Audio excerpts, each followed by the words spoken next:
నమస్తే రమ్మగారు. నమస్తే జీ. బోధి కథలు కొన్ని చెప్పుకుంటూ ఉన్నాం కదండి. ఏమన్నా చెప్తారా? బోధి ధర్మం కథలు, గౌతమ బౌద్ధ ధర్మం, బౌద్ధ గౌతమ ధర్మం. బుద్ధుడు ఆ, దాని బుద్ధుడికి చెందినవే, బోధి సిరులు అలాంటి కథలే అవి. ఓకే. భలే భలే మంచి మంచి కథలు ఉంటాయి జయ. యాక్చువల్గా అవి పెద్దవి ఏదో ట్విస్ట్ ఏమిటో వ్యవహారం ఉండదు అందులో. మన Simple కథ. జీవిత సత్యాలు కదండి. జీవిత సత్యమే చిన్న 4 వాక్యాల్లో చెప్తారు. నాకు చాణక్య నీతులకి వీటికి కొంచెం సిమిలారిటీ కనిపిస్తుంది రమ్మగారు ఆ, కదండి. జీవిత సత్యాలు. మళ్ళీ విక్రమ బేతాలు అనేసరికి అదొక వేరే కథలు వర్షన్. వేరు, అది కథ లాజిక్. లాజికల్ గా ఉంటాయి. లాజికల్ గా ఆలోచించాలి. ఇందులో లాజిక్ కాదు కదా, ఇది జీవిత సత్యం. బాగుంటాయి కథలు. Okay. చిన్న చిన్నవి 2 పేజీల కథలైనా చెప్పడానికి బాగుంటాయి, వినడానికి విని నువ్వు గుర్తు చేసుకుని అర్థం చేసుకోవడానికి ఎంత బాగుంటాయో. అవునవును. Corporate stories correct correct. చెప్దాం. మామూలుగా మనుషులు ఒకటి మన మన జీవితం. 10th వరకు ఇవ్వరమ్మా. నిన్న Monday వరంగల్ election అయితే- వెళ్ళాము, ఎవ్వరు ఎక్కడ చెక్ చేయలా. 1-2 చోట్ల పోలీసులు రోడ్డు మీద నిలబడి నన్ను చూసి పలకరించి నమస్కారం మేడం అనుకుంటూ పోయారు. అంతే తప్ప లేదు. మానవ జీవితం సాధారణంగా మనం ఎందుకు పుట్టామో, ఎందుకు పెరుగుతున్నామో, ఎందుకున్నామో, ఏం చేస్తామో తెలియకుండా అయిపోతుంది. బద్ధకము, నిర్లక్ష్యము, ప్రమత్తత, వీటితోటి మనుషులు మనం ఏం చెయ్యాలో అది చెయ్యరు. ఏదో ఉన్నామా, తిన్నామా, పడుకున్నామా, లేచామా, తెల్లారిందా, ఇదే గోల. సరైన పని చేద్దాం, మామూలు జీవితం ఏమంది కానీ సరిగ్గా జీవిద్దాం, ఇలాంటి ఆలోచన చేయరు. ఓ మంచి మాట చెప్పిన ఏం కావాలి మనకి మనుషులుగా పుట్టినందుకు? మామూలుగా మనం ఏం చెప్పుకుంటాం, 72 లక్షల జీవరాశులు ఉన్నాయి. అందులో మానవ జన్మే అత్యద్భుతమైంది. ఎందుకంటే మిగిలిన అన్ని జంతువులు వెన్నెముకలు ఇలాగుంటాయి, అడ్డంగా ఉంటాయి, మన భూమికి సమాంతరంగా. మనం ఒక్కలమే పైకి వెన్నెపూస ఉన్నవాళ్ళు. ఈ పైకి వెన్నెముక పైకి ఉన్నవాళ్ళు, వెన్నెముక పైకి ఉన్నవాడికి ఏముంది, మిగిలిన వాటికి వీడికి తేడా? ఆహార నిద్ర భయం ఐదునాదులు సేమే వాటికి మనకి. మనలాగానే తిండి తిప్పలు, మనలాగానే నిద్ర భయము, సంసారము అంటే మనలాంటి జంజాటం ఉండదు, కానీ దాంపత్యం వాటికి కూడా ఉంటుంది కదా, అంతే. మైథునం వాటికి ఉంటుంది, జంట జోడు కలవటం వాటికి కూడా ఉంటుంది. మనకి ఎక్స్ట్రా ఉన్నది ఏమిటి? బుద్ధి, మాట, భావ ప్రకటన. భావ ప్రకటన, ఇవి ఉన్నాయి. ఇప్పుడు ఇవి పెట్టాడు భగవంతుడు. ఈ బుద్ధితోటి సరిగ్గా ఆలోచిద్దాం, ఈ భావంతో సరిగ్గా ప్రవర్తిద్దాం. మనకు తెలీదు, పోని నేర్చుకుందాం, పోని విందాం, తెలుసుకుందాం, ఆచరణలో పెడదాం అని ప్రతివాడు అనుకోవాల్సిందే. బుద్ధుడు చెప్పే చాలా సూత్రాలు దీనికి సంబంధించిన ఉంటాయి. నువ్వు మనిషిగా పుట్టినందుకు మనిషిగా బతుకు. వేదాల్లో చెప్పబడిన వాక్యం మనుర్భవ, మనిషివి కా ముందు నువ్వు మనిషిగా ఉండు. మనుర్భవ అంటే ఏమిటో అయిపో కాదు, మనిషి బాబు నువ్వు. మానవ సహజమైనవి మానవ ధర్మాలు, అవును, అది ఉండాలి. అదైనా ముందు మనిషిగా ప్రూవ్ అవ్వు, తర్వాత ఇంకేమిటో మనిషి అవుదు. కానీ తర్వాత కాలంలో అంతే. అవగలిగితే ఆ మనిషిగా ఉండటానికే మనకు కావాల్సింది ఏమిటి? బద్ధకం మానేయాలి, నిర్లక్ష్యం తగ్గించుకోవాలి, అప్రమత్తంగా ఉండాలి. ఎప్పుడు ఏది ఎక్కడి నుంచి ఎలా వచ్చి పడిపోతుందో తెలియదు కదా.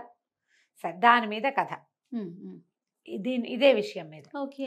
ఒకసారి ఒక రాజుగారు ఏదో సముద్ర తీరానికి వెళ్ళారు. వెళ్తే ఆ రాజుగారికి ఒక 3 పిల్లలు కనపడ్డారు. 2 ఆడపిల్లలు, చక్కగా చిలకలలే ఉన్నారు, చిన్న పిల్లలు. ఇసుకగూళ్ళు కట్టుకుంటారు. పిచ్చిగూళ్ళు కడతారుగా పిల్లలు. అవును. చక్కగా ఇసుకతోటి ఇట్లా గోపురాలు కడితే సరే, 2 కట్టుకున్నారు. పిల్లలు 2 బాగున్నారు, అక్క చెల్లి, స్థిమితంగా చక్కగా ఆడుకుంటున్నారు. 7-8 సంవత్సరాల పిల్లలు. అంతేగా ఆ వయసుకి ఆ పిచ్చిగడ్డలు కట్టడము, మట్టి ఇల్లు కట్టడము ఉంటాయి. అయితే ఒక తుంటరిగా ఉన్న ఒక పిల్లవాడు అక్కడికి వచ్చి వీళ్ళు కట్టినటువంటి పిచ్చిగూళ్ళు పడగొట్టేశాడు. ఓ, పిల్లలు ఏందో ఒక కాలుతో తొక్కితే ఒక తొక్క పడిపోతుంది. ఇసగూడు ఎంతలో పడుతుంది. పడిపోయేసరికల్లా ఆ ఒక పిల్ల తెగేడ్చి అరిచి రాగాలు పెట్టి వాడిని తిట్టి శోకాలు పెట్టేసింది. నా ఇల్లో అని, నేను ముచ్చటపడి కట్టుకున్నానో, పోయిందో, అదైందో, ఇదైందో అని. రెండో పిల్ల మాత్రం ఏడవలేదు. అట్లా చేయకూడదురా అని వాడికి చెప్పింది. అట్లా చేయకూడదు, చూడేలా ఏడుస్తుందో, రా కొంచెం సహాయం చెయ్యి నువ్వు అంటే వాడు నాకు చేయను అన్నాడు.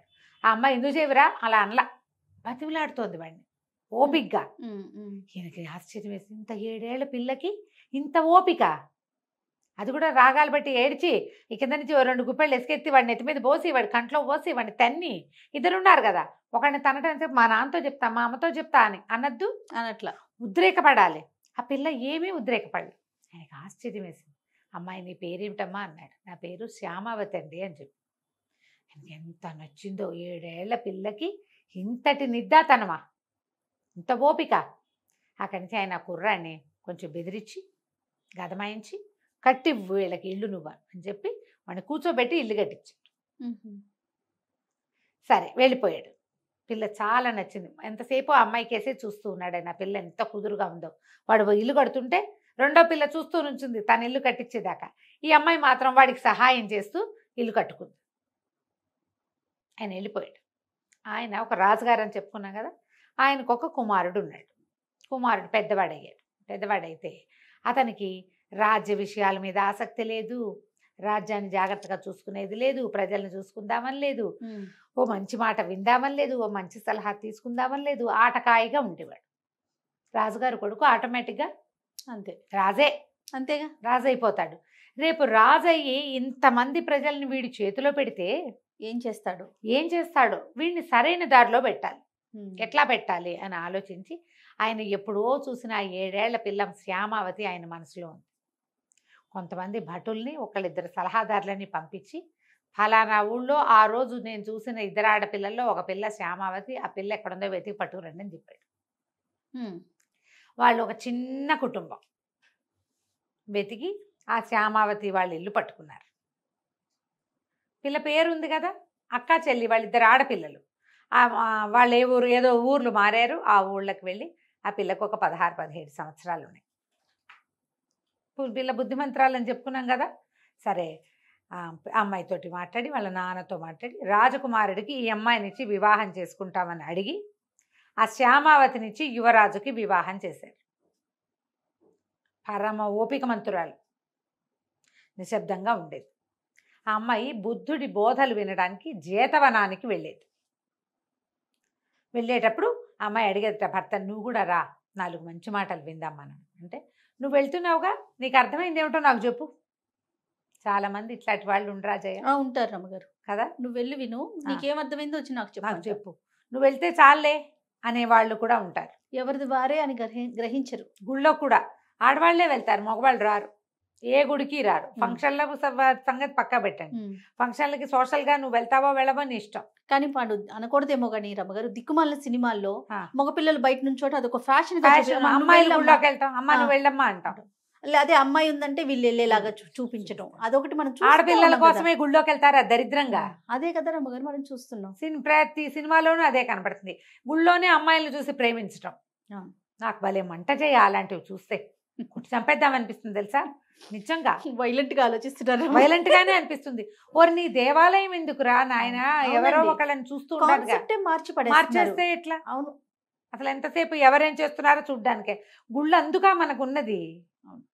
నువ్వు సమస్తము మర్చిపోయి కాస్మిక్ ఎనర్జీలో లీనమవ్వడానికి వస్తావు. నువ్వు అందులోకి వెళ్ళటానికి, డివైన్ ఎనర్జీలోకి ప్రవేశిస్తూ ఈ రకమైన పిచ్చి ఆలోచనలు చేస్తే ఎట్లా? పోనీ గుడి బయట కాదు, సన్నిధిలోనే అయ్యవారు అక్కడ ఉంటాడు, ఆయన పూజ చేస్తుంటాడు, అమ్మాయి అబ్బాయి ఇక్కడ ఉంచుంటారు, చూపులు అటు ఇటు ట్రాన్స్ఫర్మేషన్ చేసుకోవడం, పెళ్లిళ్ళు చేసేసుకుంటూ ఉంటాం.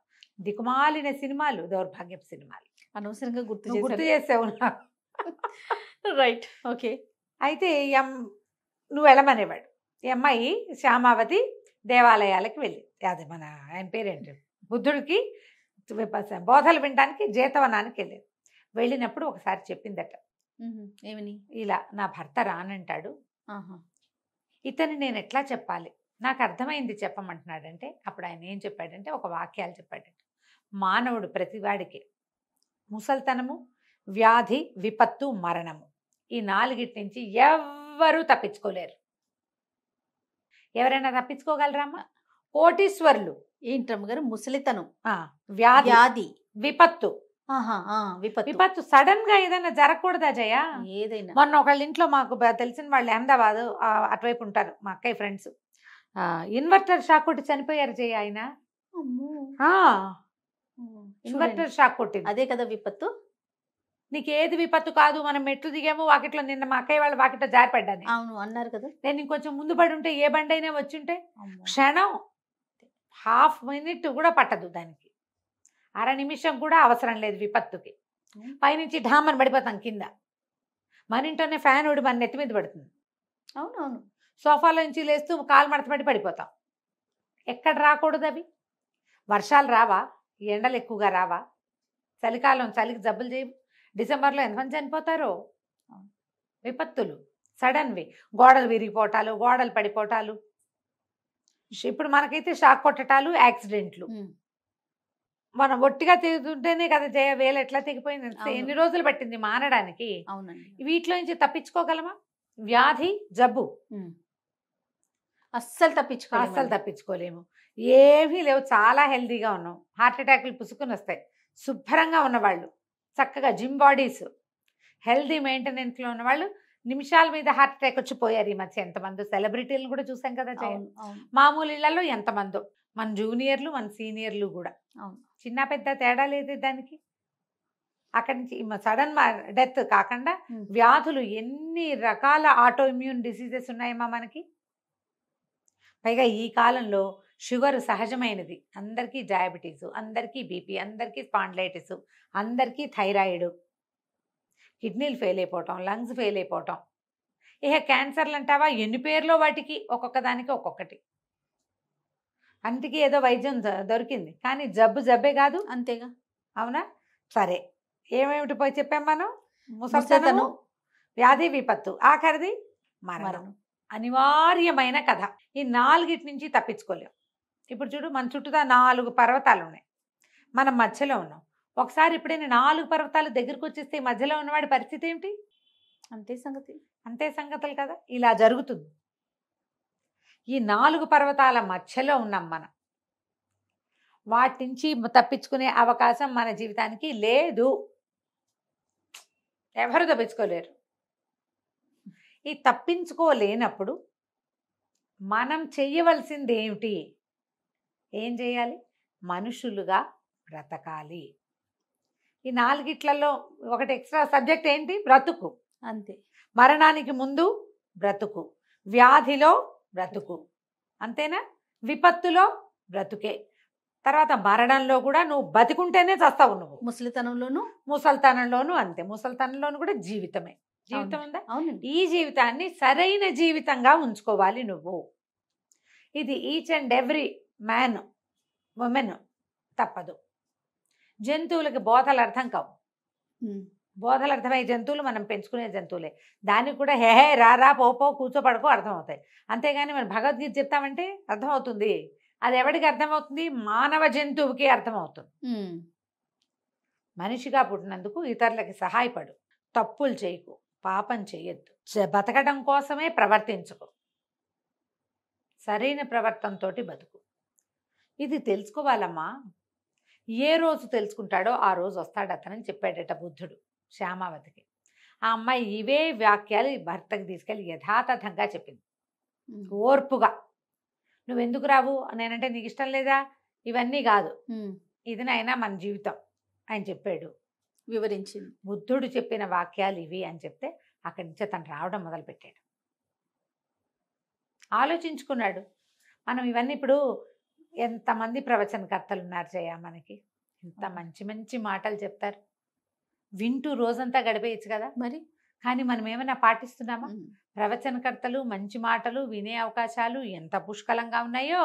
పాపాలు, పాపిష్టి పనులు, ఇతరులను మోసం చేయటాలు, డిసీవ్ చేసి అన్యాయం చేసేటాలు, చంపేయటాలు అవి కూడా ఉన్నాయి. నాశనం చేసేటాలు, ఎందుకు పనికి రాకుండా చేయటాలు, అవి అలాగే పెరుగుతూనే ఉన్నాయి. ప్రవచనకర్తలు పెరిగారని ఇవి మాంటల్లా. అంటే ఏమిటి? మనం ఇవన్నీ విని ఏం చేస్తున్నాము? వదిలేస్తాం. ఈ చెవితో విని ఈ చెవితో వదిలేస్తాం. పొద్దున పూట వాకింగ్లో వింటాం, మధ్యాహ్నం మన రకం ప్రవర్తన మందే. ప్రవర్తన మార్చుకోవాలి. ఎవ్వరు చెప్పినా, ఏ రకమైన భాషలో చెప్పినా, నాలాగా మామూలుగా ఇంట్లో మాట్లాడుకునే భాషలో చెప్పినా, పెద్దవారి ప్రాతస్మరణీయులు చాగంటి కోటేశ్వరరావు గారు అద్భుతమైన డిక్షన్తో మంచి భాషా పాఠవంతో చెప్పినా కూడా ఒకటే మాట, మనుషులు కంటే ముందు మనిషివిగా ఉండు. బుద్ధుడు చెప్పింది ఇదేనమ్మా, మనుషులుగా ఉండు. నువ్వు మనుషులుగా ఉండటానికి ట్రై చేయండి. అంతే. పక్కవాడు కూడా మనిషిగా ఉండేందుకు ప్రయత్నం చేయండి, ఉంచండి వాడిని. వాడు రాక్షసుడు అయిపోయేలాగా మనం చేయకూడదు. అవునవును కదా. ఇది ఆలోచించాలని చెప్తుంది శ్యామావతి కథ. హస్బెండ్కి చెప్పాక ఇంకా అతనిలో మార్పు వచ్చింది. వాళ్ళు ఉన్నటువంటి కాంపిల్య నగరంలో కూడా చక్కటి ఒక బౌద్ధ విహారం కట్టించాడట అతను. అతనిలో అప్పటిదాకా ఉన్నటువంటి నిర్లక్ష్యపు ధోరణి అంత ఇవి ఉండాలి. అప్రమత్తంగా ఉండాలి. మనం ఎప్పుడు ఇది ఈ శరీరం మనం వదిలిపెట్టి వెళ్ళిపోతుందో తెలియదు. అవునవును. మనకు అర్థం కాదు. మనకు అర్థం కానప్పుడు ఏం చేయాలి? మనం మామూలుగా ఉన్నప్పుడే దీనికోసం ప్రయత్నం చేయాలి. నిజంగా జీవించడానికి ప్రయత్నం చేయాలి. ఈ మనం గడిపేటువంటి కాలక్షేపపు వ్యవహారాన్ని దాన్ని జీవితం అనరు. అవును అవును.